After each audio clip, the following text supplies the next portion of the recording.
बहुत शुक्रिया जनाब स्पीकर। जनाब स्पीकर, ऑनरेबल रियाज पीटर साहब ने बहुत इम्पोर्टेंट बात कही कि ये पार्लियामेंट ही जो है सही फोरम है मुल्क की जो भी पॉलिसीज़ बननी है उसके बारे में। हम पिछले कुछ दिनों से इस मुल्क में एक लॉ एंड ऑर्डर की सिचुएशन ऐसी देख रहे हैं जो कि बहुत मुश्किल से कभी कभी आती है। पाकिस्तान का शायद ही कोई शहर ऐसा हो जो कि इससे अफेक्ट ना हुआ हो। हमने अपनी तरफ से टेलीविज़न पे या जो बाकी इदारे हैं नशरियात के, उनको तो हमने अपनी तरफ से कह दिया कि जी आप ये ना दिखाएं कि मुल्क में क्या हो रहा है, लेकिन ये तो ऐसी चीज़ थी जो कि हर शख्स जो है उसे अफेक्ट हो रहा था। आप घर से निकलें, आप आगे नहीं जा सकते, आप फ्लाइट नहीं ले सकते, आप बस में नहीं बैठ सकते, आप दफ्तर नहीं जा सकते। ये क्यों हो रहा था? Let us be very clear कि हमने क्या पॉलिसी बनाई है और किस तरफ हम जाना चाह रहे हैं। देखें, इसमें कोई शक नहीं कि हम में से जो भी हमारे मुसलमान मेंबरान यहाँ बैठे हैं वो तमाम के तमाम हुजूर अकरम सल्लल्लाहु अलैहि वसल्लम के शान के लिए जान कुर्बान करने के लिए भी तैयार होते हैं। हमारा तो ईमान ये है कि जो शख्स हुजूर सल्लल्लाहु अलैहि वसल्लम से इश्क नहीं रखता वो मुसलमान ही नहीं है। लेकिन इस नाम पे, इस मुकद्दस नाम पे हम हालात को उस नहज तक बिगाड़ें जब स्टेट की अथॉरिटी चैलेंज हो रही हो, तो ये भी तो मुनासिब नहीं है। देखें, जो भी पिछले दिनों में हुआ उसका एक बैकग्राउंड है, उसका एक सर प्लीज थोड़ा उसका एक बैकग्राउंड है। ये हालात एक दिन में नहीं बने, ये हालात बिगाड़े गए ना। ये पहले भी यही लोग निकले थे, मुश्तइल हुए थे। एक जो तकरीर हुई थी यूरोप में, पहले एक हरकत हुई, फिर तकरीर हुई वगैरह वगैरह, वहां से ये एक बिल्डअप हुआ। चाहिए तो ये था कि हम सब मिलके उसका एक रिस्पॉन्स ऐसा देते जो कि फोर्सफुल भी होता लेकिन पाकिस्तान के इंटरेस्ट को डैमेज भी नहीं करता। हमने ये नहीं किया। हमने किया इनको अपीज करो, इनको फिलहाल राजी करो, इनको प्रॉमिस कर दो हर चीज। ये किसने अथॉरिटी दी थी किसी भी वजीर को कि आप जाके वहां प्रॉमिस करके आए कि हम फ्रांस के एम्बेसडर को बाहर भेज देंगे, हम नाते जो हैं क्योंकि आप फ्रांस से तो नहीं सिर्फ करते ना, फिर तो आप पूरी यूरोपियन यूनियन से अपने नाते तोड़ते। पाकिस्तान के ट्रेड पे उसका क्या इफेक्ट होता? पाकिस्तान के बाकी जो मूवमेंट है लोगों की, पैसों की, हर चीज की, ये कोई छोटा कदम तो नहीं है। उसको ना पार्लियामेंट में लाया गया, वो तो पार्लियामेंट में आज भी नहीं आया। इतना बड़ा फैसला हो गया, आज भी पार्लियामेंट जो है वो बिल्कुल ऐसे खामोश बैठी है, ऐसे कुछ हुआ ही नहीं है मुल्क में। ये नहीं हो सकता। आपने जो पॉलिसी, इतनी मेजर पॉलिसी शिफ्ट करनी है, तो आपका काम है पार्लियामेंट को एतमाद मिले। आपका काम है जो कंसर्न मिनिस्टर है वो पॉलिसी स्टेटमेंट आके यहाँ पे दे, हमें पता हो कि खदो खाल क्या है आपके जो पॉलिसी के, जो नई पॉलिसी है। देखें, जैसे मैंने कहा, हम तो नहीं चाहते कि रियासत में बगावत हो, हम तो नहीं चाहते कि इस किस्म के हालात हों जिसमें पूरी की पूरी, देखिए पुलिस वाले को आप मारते हैं, कल आप फौजी को मारेंगे। आप पूरी के पूरे इंस्टीट्यूशंस को जो है कन्फ्रंट कर रहे हैं। ये कोई सोल्यूशन किसी चीज का नहीं है। तो सोल्यूशंस निकालें ना। सोल्यूशंस अगर यहां नहीं निकलेंगे तो कहां निकलेंगे? यहां हर किस्म का ओपिनियन बैठा हुआ है। आपने मुझे तो अफसोस ये है कि honourable interior minister himself a very senior parliamentarian and yet he chooses to ignore Parliament and make decisions and then announce them nationwide, but not here. This requires a full-fledged debate. क्या करना है? देखिए, फैसला हुआ है कि हम TLP को बैन करते हैं। आज दिन तक किस बैन ने किसी भी पार्टी को काम करने से रोका है?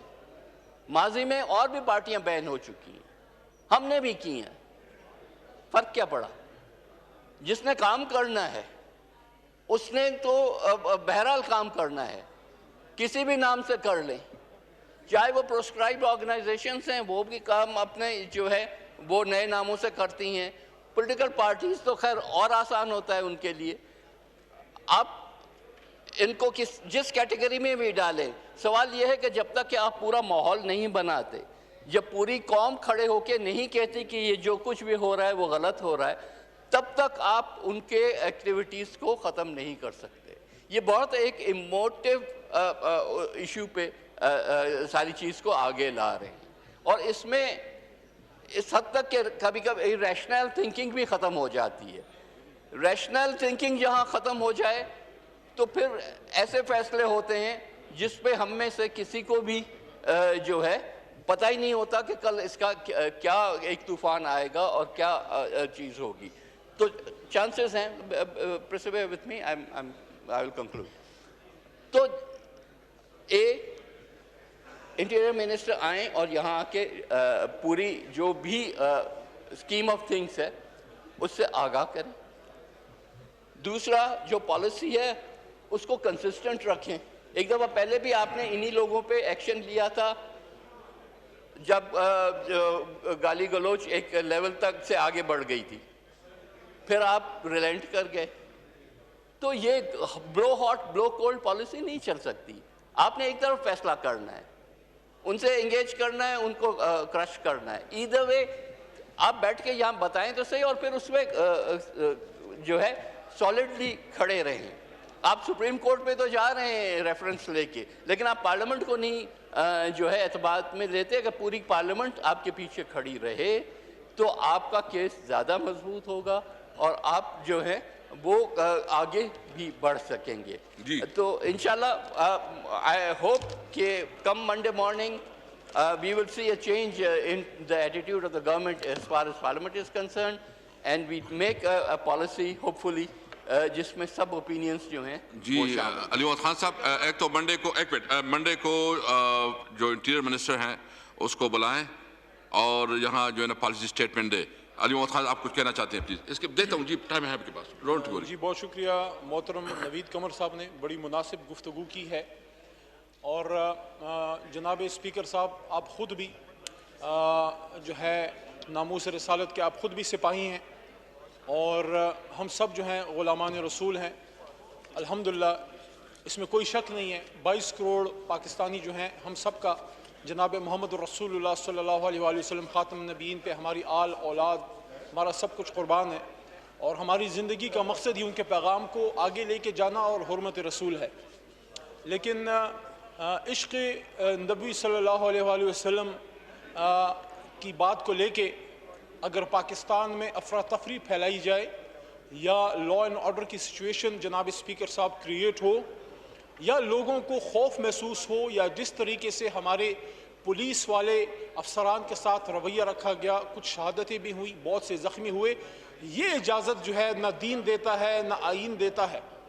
तो इस सिलसिले में कुछ सख्त इक़दाम किए गए, लेकिन एक्सट्रीम पेशेंस और बहुत ज़िम्मेदारी और बहुत सब्र व तहम्मुल का भी मुज़ाहरा हुकूमत ने किया है।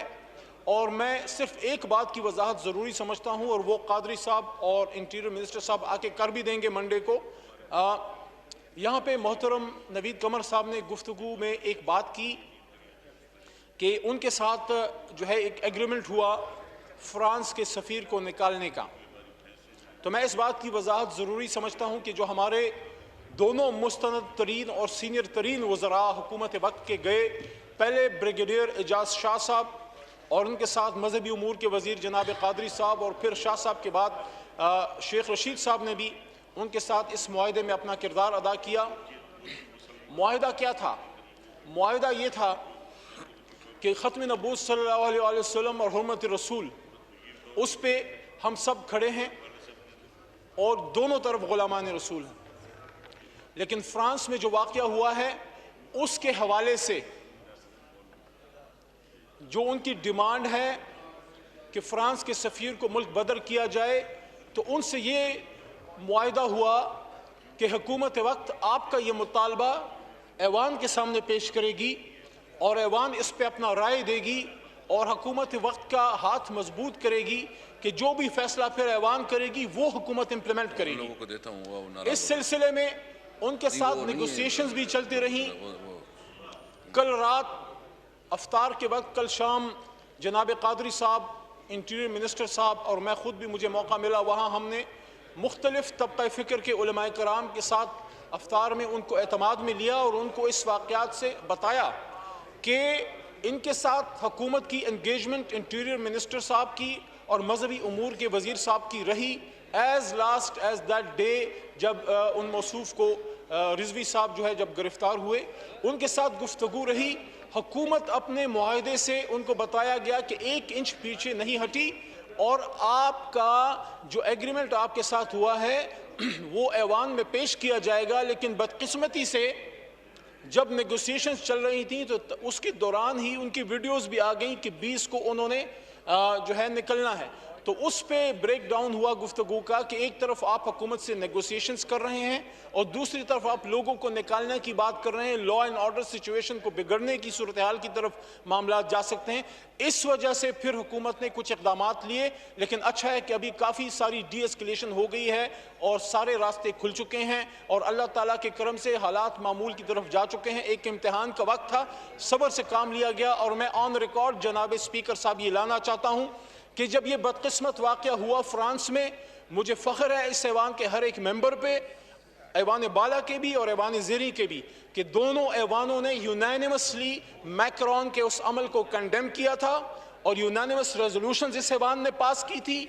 और जनाब वज़ीर आज़म इमरान खान साहब ने दुनिया के हर फोरम पे इस इशू को उठाया और दुनिया में 55, 56, 57 इस्लामी ममालिक में सिर्फ 2 इस्लामी ममालिक ऐसे हैं जिनसे बहुत तवाना आवाज़ आई। एक तुर्की के जनाब तैयब एर्दोगान साहब और एक जनाब इमरान खान साहब। इमरान खान साहब ने इसमें तो एक स्टेप आगे गए, तमाम इस्लामी ममालिक के सरबराहान मुमलिकत को उन्होंने खतूत लिखे और उसमें जनाब इमरान खान साहब ने उन पर वाज़े किया कि अगर हम चाहते हैं कि ये वाक़यात ख़त्म हो, आज फ्रांस है, कल डेनमार्क था, परसों नेदरलैंड्स है, स्वीडन या ऐसी किसी तरसों कोई और मुल्क हो सकता है, तो हमें इसमें वेस्ट से मुकालमा करना होगा।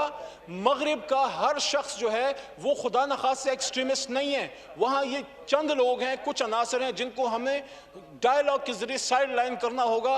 और कल भी जब वज़ीर आज़म हाउस में रहमतुल आलमीन स्कॉलरशिप जो एजुकेशन मिनिस्ट्री का एक अच्छा इनिशिएटिव था, वहाँ जनाब इमरान खान साहब ने इस पर दोबारा गुफ्तगू की कि नबी पाक सल्लल्लाहु अलैहि वसल्लम खातमुन नबीयीन की ज़िंदगी को फॉलो करना ही हमारी जो है निजात का ज़रिया है और इश्क़ रसूल की का ये तकाज़ा है कि हम दुनिया में रसूल पाक सल्लल्लाहु अलैहि वसल्लम की उसवा हसना को भी बयान करें और उनके नाम को बुलंद करें और मुल्क में ऐसे मनाजिर क्रिएट ना हो जिससे दुनिया में इस्लाम जो है वो बदनाम हो। आखिर में फिर इस बात में मैं समअप करता हूँ कि इसमें जो भी किसी के कोई खदशात हों, इंटीरियर मिनिस्टर साहब, मजहबी उमूर के वज़ीर साहब इस पे आके आपको वो बात करेंगे, एतमाद मिलेंगे। यहाँ पे उसको उस वक्त पेश इसलिए नहीं किया गया कि जिनसे मुआहिदा था वो खुद ही जो है उस मुआहिदे से पीछे हट गए और एहतजाज के ऐलान वगैरह कर दिए। जब कभी ऐसा कोई इंपॉर्टेंट मामला होगा, आपकी हुकूमत जो है उसको यहाँ पे ऐवान में लाएगी और आपको एतमाद मिलेगी और आपकी राय के मुताबिक ही कोई बड़ा फैसला होगा। ऐसा नहीं हो सकता कि हुकूमत सिर्फ बैक जुम्बश कलम कोई फैसला कर दे और ऐवान को एतमाद में ना ले। बहुत शुक्रिया।